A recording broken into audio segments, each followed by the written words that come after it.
Okay, good afternoon, everyone. So I hope Manuel scared everybody enough. I'm just going to pile on the whole data breach business. So, quick acknowledgement of all the students, postdocs, and faculty, my collaborators, and the funding agencies. The title says Accelerating FHE-based Computing Using Custom Accelerators. We are pursuing two paths, one going down the path of GPUs, and the other one going down the path of custom accelerators on FPGAs. Today I'm just talking about the FPGA path. If you're interested on the GPU path, we have a poster outside because we can tell you more about the GPU effort. Okay, so the number of data breaches is increasing, and that is not going to stop. We just need to find a way around it. I'm sure you all must have seen every other day or maybe every day there is some news about data breaches, data being leaked, people being worried about their data being compromised. And cloud providers or cloud services is where we see most of these data breaches, and so we need to figure out a way to handle these data breaches. Broadly, we need to provide the security and privacy in all domains. It doesn't have to be just the healthcare industry or the financial industry, which are typically the other industries that people think about, but we need to tackle all the domains. What we are doing is we are exploring the use of FHE, which is called the Holy Grail by most people. It's the basic idea here is that FHE allows us to compute on encrypted data. This figure on the right shows a simple cartoon of how that works if you want to do a simple addition of two numbers in encrypted form. So on the client side, you encrypt the numbers, you send it to the cloud, while the data is in encrypted form, you perform the addition operation, and the result is still in encrypted form, you send the result back to the client, and only the client can decrypt it. Now, the addition that is performed on this encrypted data is not the same as the addition that is performed on non-encrypted data. So I'll get into that.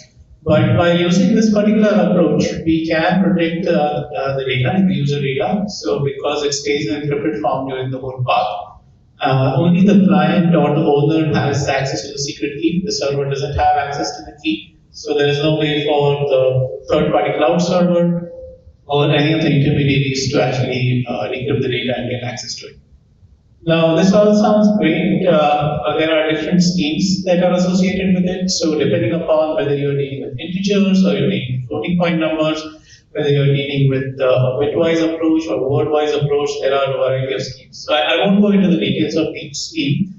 We particularly focused on the CKKS scheme. The CKKS is short for the names of the last names of the four authors of the scheme. The reason why we decided to choose the CKKS scheme is that it supports floating point operations, so it pretty much encompasses all applications that we can have. And the basic data type in the CKKS scheme are your polynomials. So in fact, even the basic underlying math, the arithmetic that is done for performing FHE is completely different from the math that we run in grades. Finite field arithmetic that is not commonly taught to us. So, obvious question is that this is all great, then why isn't everybody on board? Why aren't we seeing FHE computing? Why aren't we seeing FHE computing deployed into today's cloud systems? The biggest problem is FHE computing is slow, and if we were to distill it down to the architecture level, so I come from the architecture background, is that our ciphertext and our public keys are really huge. They are several gigabytes large. So our on-chip memory is dozens of megabytes. So there's no way that we can have all the ciphertext and public keys on chip. We have this constant shipping of data back and forth in process and memory. Point being that FHE operations are memory bounded. So as a result of this, if you think about CPU as your backend, then the difference between operating on encrypted data versus operating on non-encrypted data, the difference is 3 to 4 orders of magnitude. Now, if you were having this discussion like 5 years back, the number was 7 orders of magnitude, so things have improved quite a bit on the CPU front. But I'll talk more about the FPGA part, and the FPGA provides this nice way to balance out the compute and memory requirements, and you can reduce that difference from 4 orders of magnitude to dozens. Another thing to be aware of is that when we are operating on encrypted data, we end up accumulating noise. That's like the fundamental property of how FHE works. And because of that, we need to denoise the data. And and the process of denoising the data is expensive. One commonly used approach is called bootstrapping, and the bootstrapping cost pretty much dominates the time required for doing this business. So as I mentioned, FHE computing uses finite field arithmetic. Today's CPUs, GPUs, they don't support finite field arithmetic. So today's systems, we can't use today's systems out of the box and just do FHE computing. We need to make some changes to the design. So these are the fundamental challenges that we need to overcome to make FHE computing practical and deployable. Over the past 3-4 years, several solutions have been developed. Particularly, there was a big push towards ASIC solutions. This kind of naturally followed the trend that we saw in the machine learning world, where since 2010, around 2010, we started seeing hardware accelerators for machine learning. So the computer architects ran out of things to do on the ML accelerator front, and they started jumping onto the idea, oh, we can accelerate FHE algorithms. They started looking at that. The focus was on ASIC solutions, part of the reason being that the thinking was, oh, ASICs, custom accelerators, transfer higher frequency, I can get speed ups. But the problem is that compute is not the issue with FHE. Memory is the issue. You can't get data quickly enough with compute. And so to overcome that, what these ASIC solutions did was they packed half a gigabyte of memory on chip. To pack half a gigabyte of memory, you need a humongous chip in a very new technology, like 7 or 12 nanometer. Then that ends up becoming a very expensive proposition. And to build such a large chip, you require hundreds of engineers working on it for 2-3 years to get something that can be deployed. So the whole process becomes super expensive.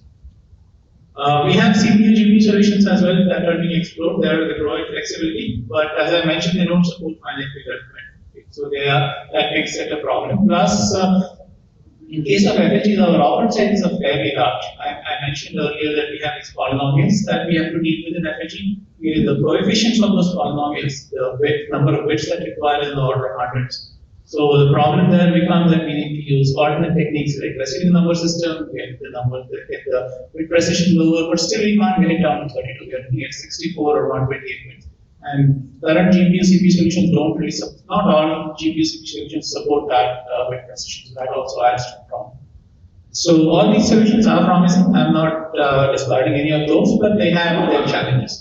So when we started looking at these solutions, we realized that isn't there like a middle ground where we can have something cheap which can be deployed in today's systems, and at the same time something that has flexibility that can give us the option to actually design a custom accelerator. And that's when we started looking at two paths, FPGA path and the GPU path. I talked about the FPGA path. But at the high level, the idea or the thinking was that we need to balance the processing needs and the memory needs of the FHE workload. And given that FHE uses a different kind of arithmetic, if you could support modular arithmetic, then that would make the design much relevant. And we need to support large operands, and we do need reconfigurability to make it future-proof. Point being that it's not like the FHE algorithms are written in stone now, or the hardware designers go to your corner and design your hardware. These FHE algorithms are evolving. There is a standards meeting that happens every so often that they go and go through the FHE algorithms. So it's possible that after we talk here, maybe next few months there may be updates to the CKKS. So now if it's an ASIC solution, I can't go back and tell my team that, oh, now you need to spin another chip. That just becomes the whole expensive proposition. So providing that reconfigurability is important. So as a first step in that direction, we designed FAB, which is an FPGA solution. It was designed using Xilinx U280 board, which is available today in the market. You can buy it and deploy the solution. Even cloud solutions, cloud environments will support that FPGA acceleration, and it outperforms CPUs and GPUs. I'll be honest, it doesn't outperform ASIC, but if you look at the price per dollar metric, an FPGA solution is much better than going down the ASIC path. Okay, so a quick one-slide summary of how this FAB design works.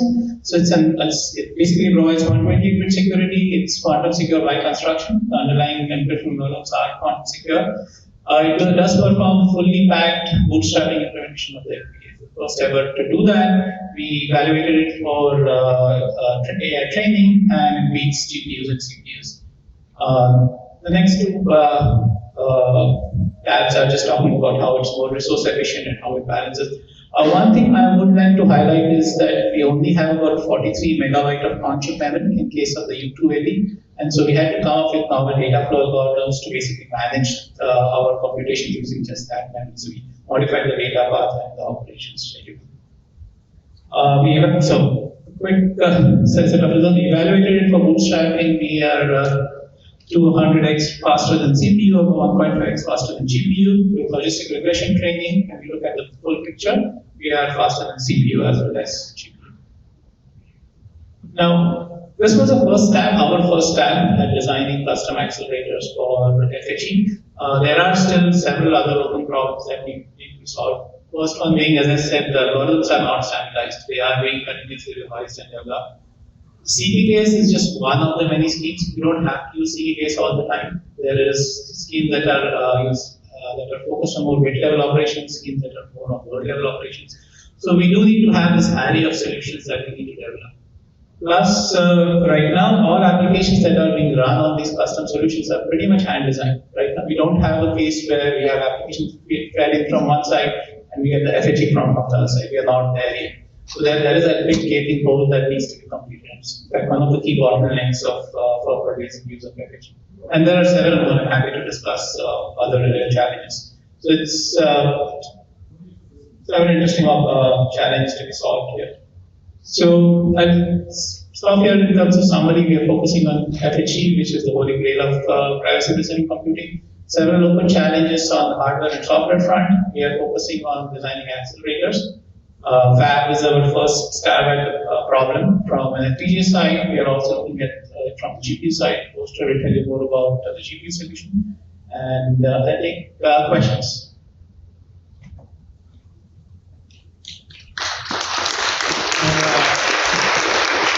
I was wondering when you did your comparisons to the CPU, whether you did it for a single CPU core or for a multi-core CPU.